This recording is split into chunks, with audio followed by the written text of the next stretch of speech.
Hello friends, welcome to An Academy. This is me Dr. Siddharth Arora. Friends, UPSC civil service examination में बहुत सारी ऐसी गलतियां हैं जिसको अवॉइड की जा सकती है। बहुत सारी ऐसी स्ट्रैटेजीज है जिसको फॉलो करना चाहिए। ऐसे बहुत सारे हैक्स है जो आपको बाईपास करा देंगे फ्रॉम वेरियस डिफिकल्ट मोमेंट्स जो आपको सिविल सर्विस एग्जामिनेशन की प्रिपरेशन में मिलेगा। ऐसी बहुत सारी चीजें मैंने कई सारे वीडियोस में शेयर की है on Unacademy and these are the things जो मैं आपके साथ साझा करना चाहता हूं ताकि आप एक गलती भी ना करिए। मेक श्योर इन वीडियोस को आप बिल्कुल ध्यान से देखिए। Make yourself, give yourself a realistic chance of cracking this exam. उसी तरह से आप जानते हो कि मेरा कोड सेड लाइव आप यूज कर सकते हैं to join my plus classes SIDLIVE in the words of Unacademy. Let's crack it until next time. God bless, thank you and जय हिंद। करो।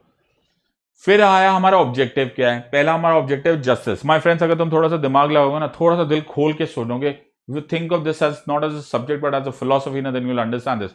एक्चुअली अंत रिजल्ट तो हमको सबसे जस्टिस ही चाहिए, चाहे सोसाइटी में चाहिए, चाहे फैमिली चाहिए, चाहे कंट्री में चाहिए, हमने जस्टिस ही तो चाहिए। या गरीब और अमीर को दोनों को नॉर्मल ट्रीटमेंट दिया जाए in the eyes of law. क्या है एक्चुअली, क्या है जस्टिस?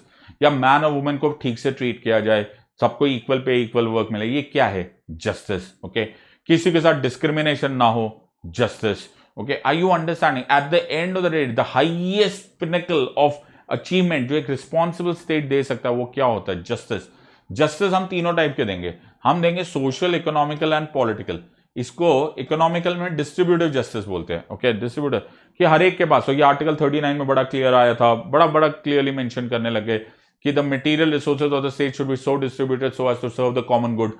ये क्यों लिखा हुआ है यार? सबको डिस्ट्रीब्यूट करो, सबके काम आए, right? This is important. We should make sure that there should be no concentration of wealth either in terms of group और एन इंडिविजुअल, मोनोपोलाइजेशन ना हो, and so on so forth. This is all distributive justice. ये Russian revolution की tagline थी। Okay, the social, economical, political, ये हमने वहां से उठाया। ओके, तो प्लीज अंडरस्टैंड। फिर इसको लोग बोलेंगे सर कॉपी पेस्ट किया, अच्छी चीज थी यार, कॉपी पेस्ट कर भी लिया तो क्या बुरा है। ओके, अच्छी चीज तो कहीं से भी कॉपी करनी चाहिए ना, सीखने को जहां से मुझे मिल जाए। हमें अच्छा लगा रशियन रेवोल्यूशन का, it was a very important part. Justice is a thing that divinity में मांगा जाता है। ओके यार, जस्टिस होना चाहिए, न्याय होना चाहिए, इंसाफ होना चाहिए। This is it. Second is liberty. ये तुम्हारा इस साल का क्वेश्चन है, 2019 का प्रीलिम्स का क्वेश्चन। पता नहीं तुमने ध्यान से देखा कि नहीं। 2019 में यही क्वेश्चन पूछ लिया एग्जैक्टली हूबहू as it is. What is liberty? तो उसमें बड़ा स्ट्रेंज आया, एब्सेंस ऑफ रिस्ट्रेंट भी लिबर्टी है।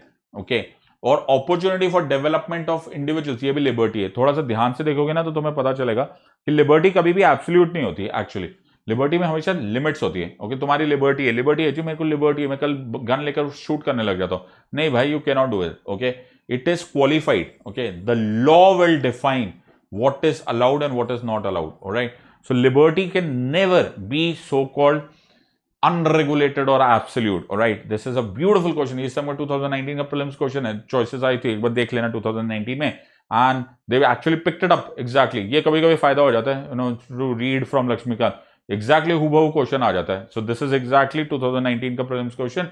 You can look at this part. Second is equality. Equality is of various types. So we have civic equality, economic equality, political equality.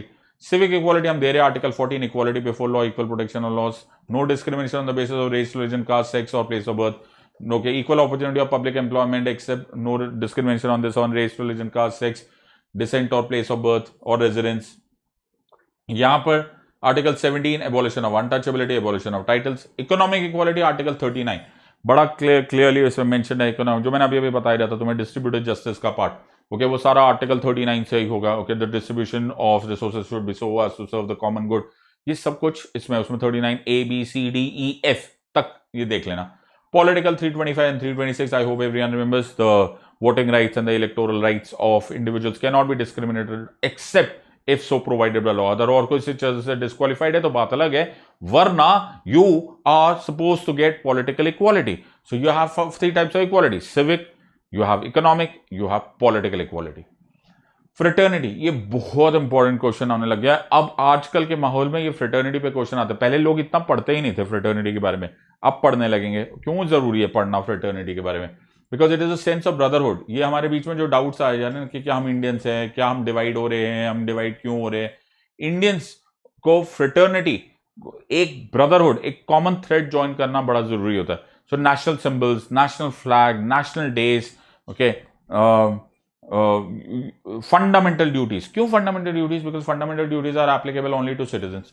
Single citizenship देना, single passport देना, this is all fraternity. Okay, लेकिन इस fraternity में word था, word ये assuring the dignity of the individual and unity and integrity of the nation. ये हमें दोनों बातें कॉन्सेंट्रेट करना है. When I'm talking of the dignity of the individual, okay, then I also have to look at his personality as a whole. Okay, मुझे उसको भी देखना है. So I have to respect the variability also. सब लोग यहां पर जब हम फ्रेटर्निटी बोलते हैं, हम तो ये नहीं बोलते कि सबके सब एक जैसे ही हो जाए. No, you have to assure the dignity of the individual and unity and integrity. By the way, ये याद रखना, इंटेग्रिटी वर्ड भी 42nd कॉन्स्टिट्यूशनल अमेंडमेंट एक्ट 1976 से आया था. ये लोग ट्रैप में फंस जाते, कभी कभी गलत क्वेश्चन कर जाते. लोगों को 42nd अमेंडमेंट 1976 में बहुत कुछ और याद रहता है, लेकिन ये वाला भूल जाते. तो socialist, secular and integrity word डाला गया था.